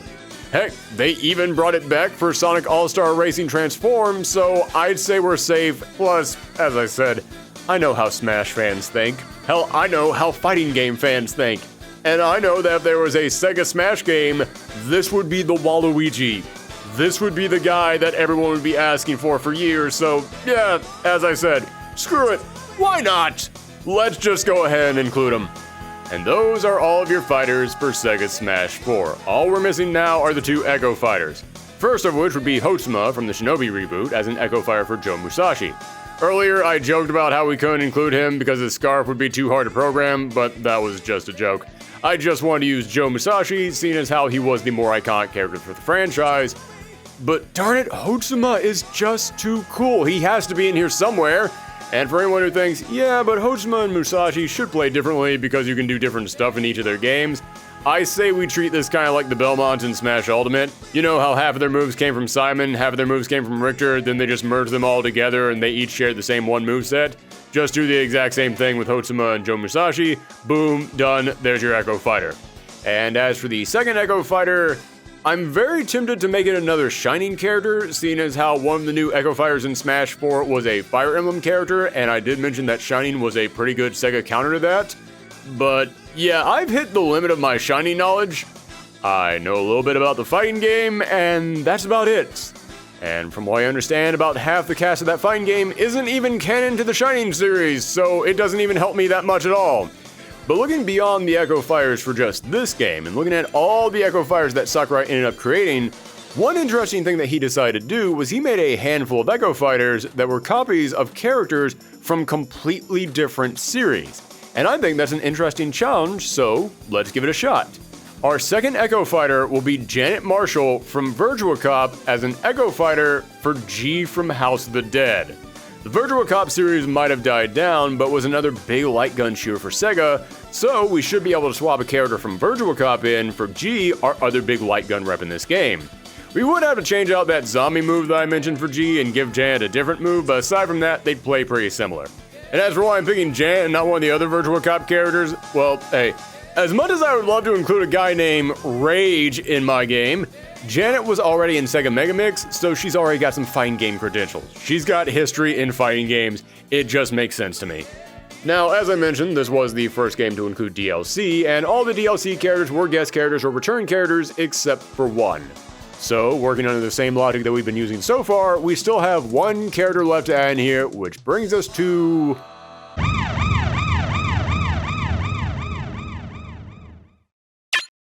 Rodin. Bayonetta at this time was one of the biggest new releases for Sega, so I wanted to make sure that I include at least one other character from that game. The obvious choice would have been Jeanne, but she's so similar to Bayo, it feels like she would have made a better Echo Fighter instead of a DLC character. Rodin, on the other hand, yeah, he was playable in Bayonetta 2, so we do have an idea of how he would fight, and we know that he plays very differently from the other characters. He is his own fighter. I mean, for starters, he can't use Witch Time, so that's one whole ability from her character that he couldn't even use, and he's not nearly as agile as her, so he wouldn't be as fast. So instead, he would be the big buff wall version of Bayonetta. Not flipping and dipping and flying all over the stage, but still being able to punch the heck out of the enemy with his big smash attacks. And there you have Sega Smash 4. We've come a long way now, but we are finally almost done. There is only one more game in this fictional series. The game that would bring everyone back from the previous games and truly create the ultimate Smash experience.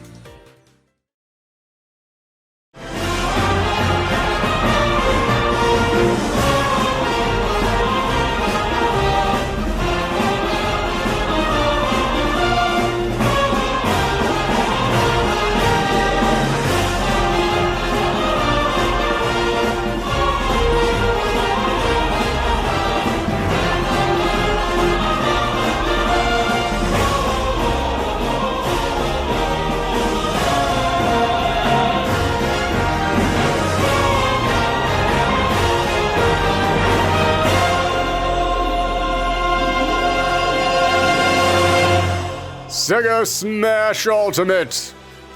Yes, Sega Smash Ultimate, at long last, our final game. Man, after coming this far, I have even more respect for Sakurai than I already did. I'm just making a video talking about who could be in the game. Can you imagine having to program all of them? Now, as we all know, Super Smash Bros. Ultimate had the most characters in the entire series. Hell, it has one of the largest fighting game cast of all time. But lucky for me, it actually has the smallest group of additions to cover.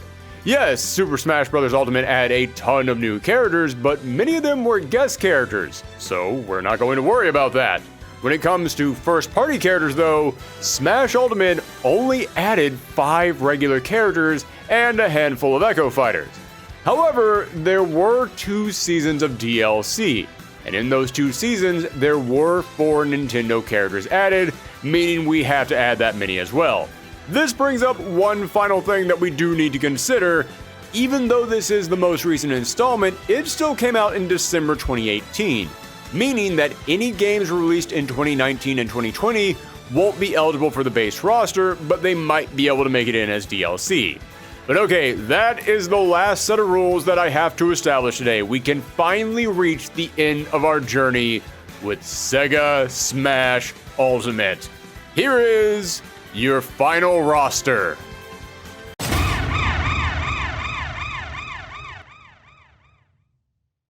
Joker. Yeah, despite what his theme song might imply, you all saw this coming.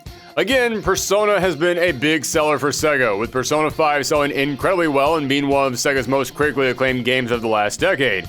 Heck, Persona 5 was so big, it actually got Atlus to stop talking about Persona 4. At least for a little bit. And again, Joker is one of the few Sega characters to come to the actual Smash Bros. So, we even know how he'd fight already. Yeah, starting off easy, now on to the weirder picks.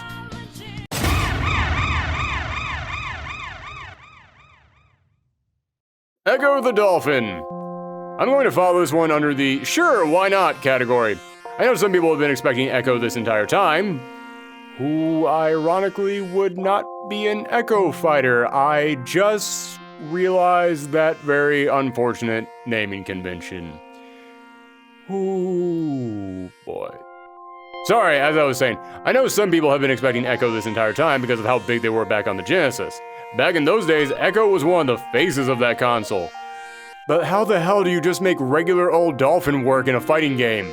I mean, we could make them float in the air to resemble swimming, but then they would have no legs to attach them to the ground, so would they just be floating in the middle of the air?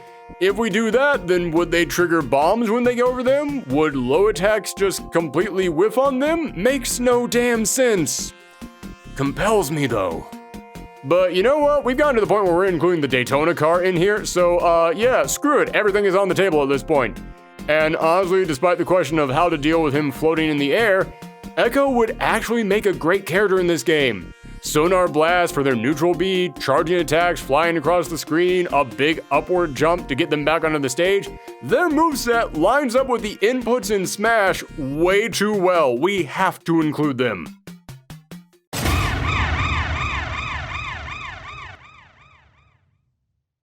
Yuma Ilburn. I mentioned that I know nothing about the Shining series, but I did hunker down and I did do plenty of research. And the quality of the Shining series appeared to be all over the place. Critics and fans tend to go pretty hot or cold on the series, either loving it or meh in it. But the most recent Shining game, Shining Residence, was originally released in 2014 in Japan only. But in 2018, the same year this Smash Ultimate game would be released, it received a massive worldwide re-release on every console and PC, and it even got pretty decent reviews. Not great, but good enough that it feels like fans were on board with it. So that makes this the perfect time to bring Yuma Ilburn, the protagonist of that game, into this roster, and Yuma had the power to transform into a dragon, sorta like Corrin and Fire Emblem. So we already have a playstyle and Final Smash from the actual real Smash Bros. All lined up and ready to go for him.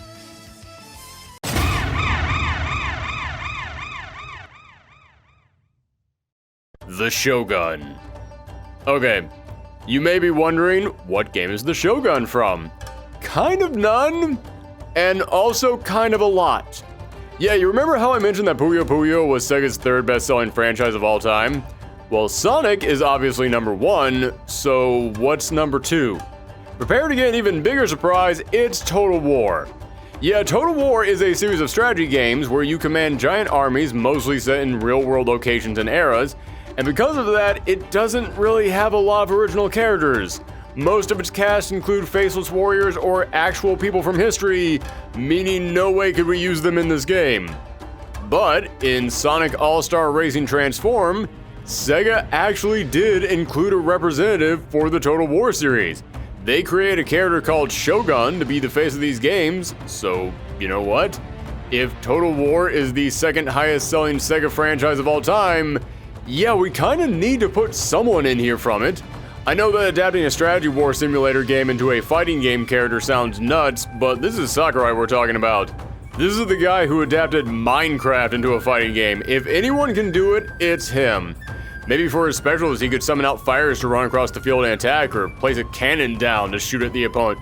Or heck, for his big Final Smash, have him swing at the opponent, and if he successfully hits them, then the camera zooms way out until it takes that big aerial view, and you just see an army swarming down on your enemy's location. That super sounds so perfect for a Total War character that we have to include him in here. We can figure out how the rest of his moves would work later. We got the Final Smash, that's all we need for now.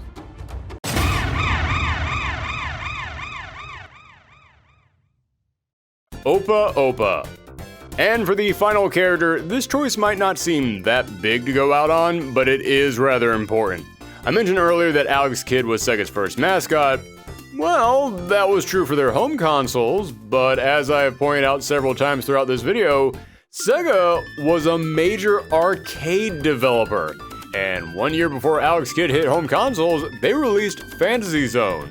And the hero of that game, this little living spaceship named Oppa Oppa, would become the face of their arcades in their early career, and to this day remains one of their most prominent faces.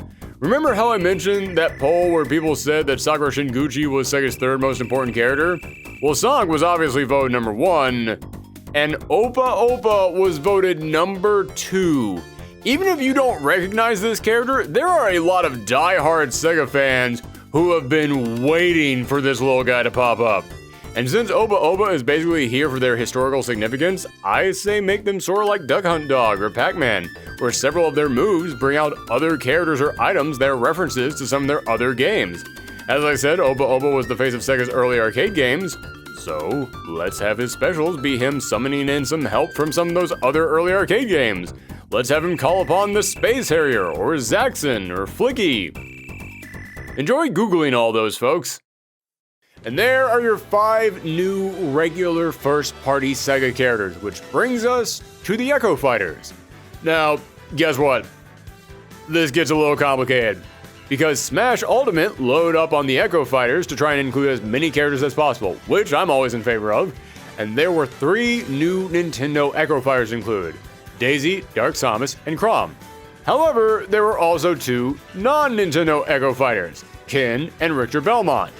Well, those 2 are guest characters, and we're not worrying about guest characters. But here's the thing. Echo Fighters, as I said, are used to include more characters without having to create a fully brand new moveset. They're an easy way to sneak in here one additional free character.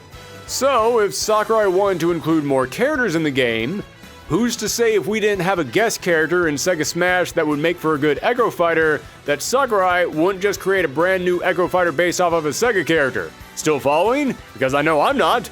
Just saying that last sentence out loud caused smoke to start popping out of my ears.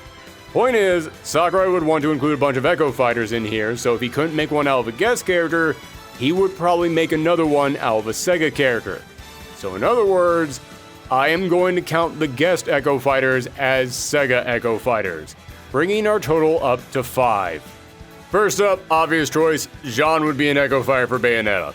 Bayonetta is big for Sega, Jean is one of the most important characters in that franchise, and since she has moves that are very similar to Bayonetta's, she would be a perfect Echo Fighter. Starting off easy, but next up we're getting a little more complicated. Sarah Bryant would be an Echo Fighter for Jackie Bryant. We need more than just 2 characters from Virtua Fighter, and I feel like Sarah could be a decent Echo Fighter for her brother, Jackie, but we would have to change some stuff around. Up until Virtua Fighter 4, Sarah used Jeet Kune Do, just like her brother. So, they would share a couple moves in common, especially that flip kick, which I think would be a great up special for them. But in Virtua Fighter 5, she fought with mixed martial arts. So, maybe we would have to take 1 or 2 moves from another character like Ryo or Akira, or just create one totally unique move that's all hers in order to give her some more identity. Remember in the actual Smash Ultimate, Chrom was an Echo Fighter who was kind of a combination of 2 characters merged together? I figure we could do basically the same thing with Sarah in Sega Smash. Next up, Gemini Sunrise, who would be an Echo Fighter for Sakura Shinguchi. I mentioned that, shockingly enough, Sakura was the main focus of the Sakura Wars series, but that was true for the first 4 games. With the 5th game, the series moved to America and the new focal heroine became the Texas-born cowgirl Gemini Sunrise. Now, I'll admit, I am going out a little bit on a limb on this one because just like Shining and Phantasy Star, Sakura Wars is another series I don't really know a whole lot about, but I did do a solid chunk of research in preparation for this video, and I feel like Gemini would be a decent Echo Fighter for Sakura. Both are skilled sword fighters, both would summon out their mechs for their specials. I say she fits. And Sakura Wars is big enough for Sega that definitely deserves a second character in this game. Next up, as I said, Puyo Puyo is Sega's 3rd biggest franchise. I feel like I have to keep bringing that up because otherwise I won't believe it. So putting another character in here just makes sense, and since it's a Tetris-style puzzle game, it means each character would play basically the same, making them the perfect candidates for Echo Fighters. So let's include Ringo Ando, who is the series' 3rd protagonist, as an Echo Fighter for Amity, the series' 2nd protagonist. And lastly, Valkyria Chronicles continue to put out new games that all receive huge critical praise, so let's put in Claude Wallace, the protagonist of the 4th mainline game, and have him play like Welkin Gunter. And the great thing about this is that remember I said Welkin could summon out his teammates to attack? That means Claude would summon out his teammates to attack, meaning we could use this Echo Fighter to sneak in a ton of other characters for quick guest appearances. And that is your full starting roster for Sega Smash Ultimate. But even after all of that, we're still not done. Oh no! We've got 2 seasons of DLC to go through. And out of the 12 DLC characters, 4 of them were Nintendo characters, so that means we've got 4 Sega characters to, oh, right. Pyra and Mithra play differently enough that people might consider them to be 2 different characters. Okay, screw it! We made it this far, let's keep going. Pyra and Mithra now count as 2 characters. We've got 5 characters left for this roster.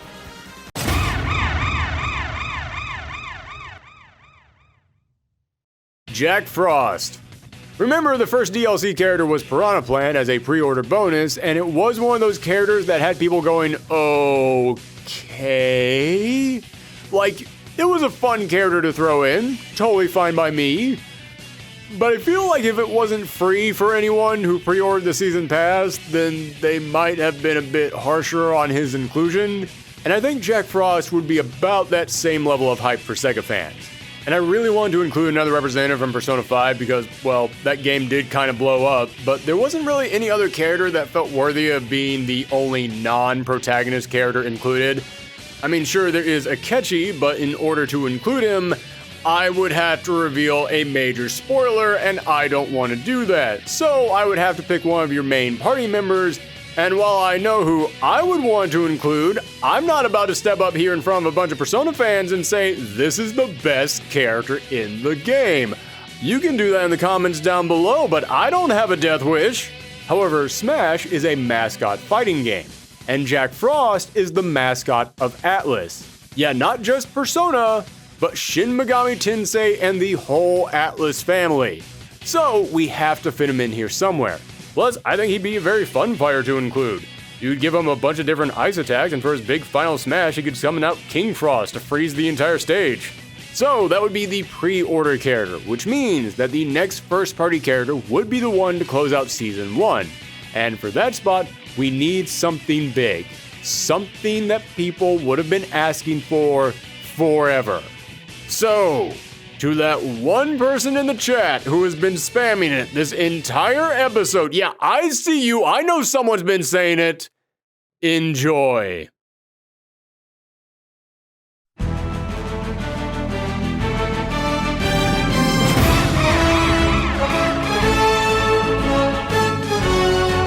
Sega Sanshiro. I will now give half the audience a moment to cheer and the other half a moment to ask, who the hell is this? Sega Sanshiro was a fictional character created to be a spokesperson for Sega during the Saturn era, and his commercials are a thing of legend. Seriously, go look these up if you need a smile. They are a recipe for a good time. And Sega fans have held on to their love for this guy for years. He even made it into some of their games like Project Cross Zone. So I figure if Sega Smash had been a thing, I already mentioned that the Daytona car would be our Waluigi, Sega Sanshiro would be our Gino. That character who probably never would have made it into the game, but everyone would have spent years asking for it just because it was a meme. So screw it, if this is the end, let's throw him in there as well. And for anyone who is about to say, hold up, Sega Sanshiro came from video game commercials, not from the video games themselves. You said these characters had to come from the video games. True, but I am going to count Sega Sanshiro sort of like Rob the Robot. It's something that started outside of the games themselves, but it was made to promote the games by the company, so I say they count. Plus, this is Sega Sanshiro. You think a couple of measly rules and restrictions are going to keep Sega Sanshiro out of your video game? Nothing can stop Sega Sanshiro! He's too strong! Heck, from this point on, whenever we do a build the roster, I want all you out there to just imagine that Sega Sanshiro is in that roster as a secret unlockable character, because who's going to stop him? Not me.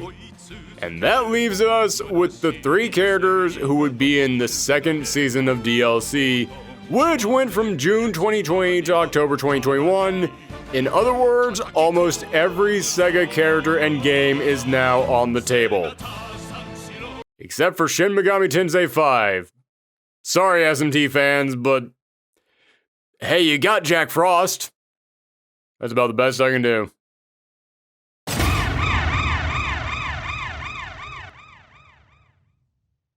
Zobio and Zobiko. We are almost done with today's video, and I still haven't had a truly weird pick just yet. So darn it, it is time to get weird. I mentioned that House of the Dead was one of Sega's biggest franchises, so I wanted to include some characters from there, but once you get one House of the Dead hero, you kinda got them all. They all just shoot guns from a first-person point of view, and there aren't really any other House of the Dead characters that we can pull from that would provide some good variety. Except for Zobio and Zobiko. They were characters in Loving Dead House of the Dead EX.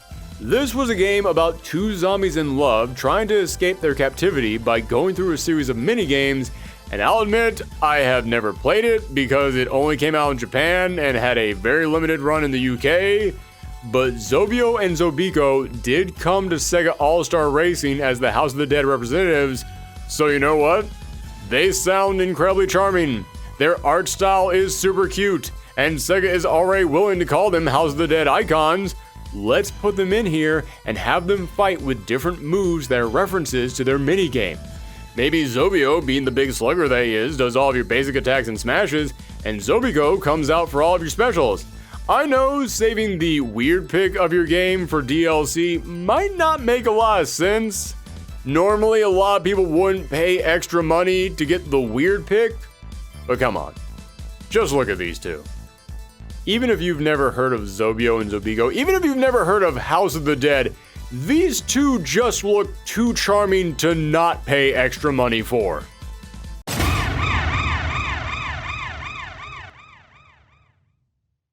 Cherry Hunter. I mentioned it before, but Streets of Rage was another big series for Sega back in the Genesis days, and then for a long time nothing happened. Well, at the start of 2020, something happened. Well, okay.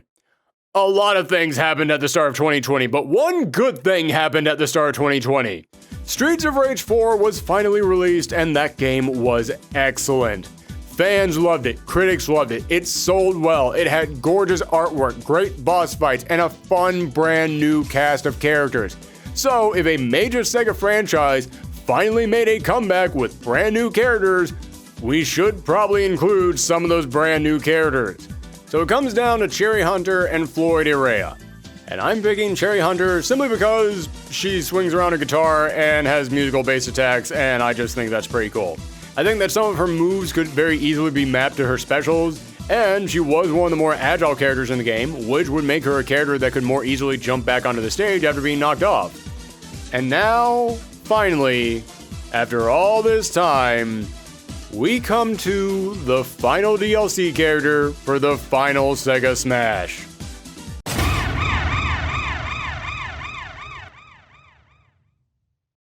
Ichiban Kasuga. You know the deal here, Yakuza, one of the biggest franchises for Sega over the past decade. It absolutely deserves to have another character in this game. But choosing the third biggest face of Yakuza was a tough call. Luckily, in 2020, Yakuza Like a Dragon came out, a game that started the series fresh with a brand new protagonist, making him the perfect new hero to throw in here. Give him some big bat swings for his regular attacks, let him pull out some of his JRPG attacks for his specials, make one of his costumes the knight armor, and for his big final smash, let him call down the airstrike from that satellite that he owns. Yeah, Yakuza Like a Dragon gets weird, but like in all the best ways. And there you have it, ladies and gentlemen. We have come to the end of our journey through this alternate reality where Sakurai created Smash Bros. For Sega instead of Nintendo. In the end, we filled out 70 character slots. 73 if you include the Phantasy Star Builder characters, and 75 if you include those two guest characters I did decide to cover. Easily the biggest roster we've ever put together, and the biggest roster we will ever put together. Yeah, I know I said I wanted to do a new Smash-style game at least once a year, but don't think that means we're going to go the full Ultimate treatment every year. But it was fun to do once, and I cannot stress enough, once. Mostly because I didn't realize how many Sega franchises exist out there. There were so many of them that I had completely forgotten about. So many that I didn't realize were owned by Sega. This was a great way for me to just dive into the history of this legendary company, and you know something? I complain a lot on this channel about certain companies out there that don't really pay attention to their older IPs, but it is kind of crazy that after years and years of Sega almost being a laughingstock in the industry, of everyone pointing to them as those guys who made the Dreamcast and the Saturn, and now they can no longer make consoles anymore.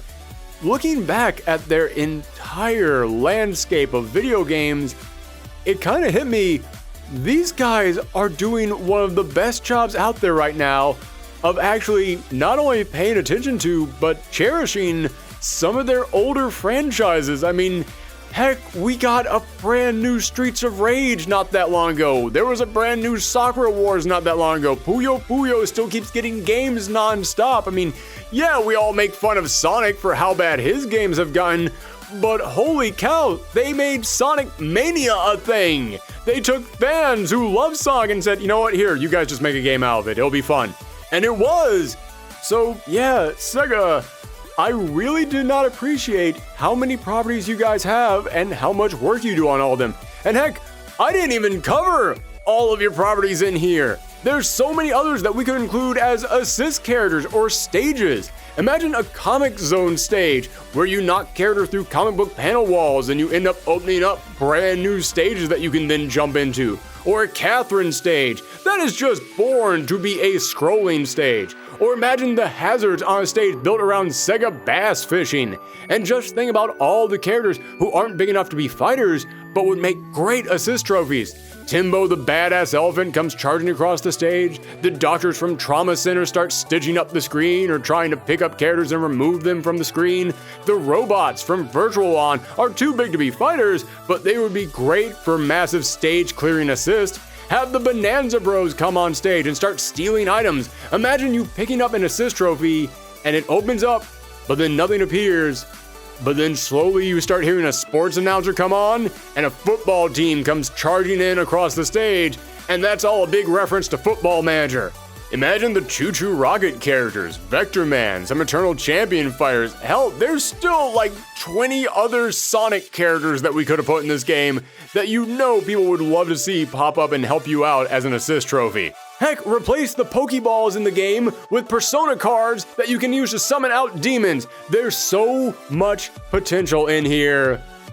But after around 70 characters, yeah, I think we've talked enough about this for today. So hey, if you like this video, and considering that you've listened all the way to the end, I can only assume there was something in here that you enjoyed, then please hit that subscribe button and ring that bell. It really does help make all of this worthwhile. And remember to give us a big thumbs up and leave a comment. It lets YouTube know to promote this video. And we always appreciate anyone who shares these videos around the web. It's one of the best ways to help us get new viewers. I hope everyone out there had a safe holiday and a happy new year. So let's all come together to try and make this channel the best that can be for the upcoming year. I've been Aaron. Thank you guys for tuning in. Stay safe out there and come back next time.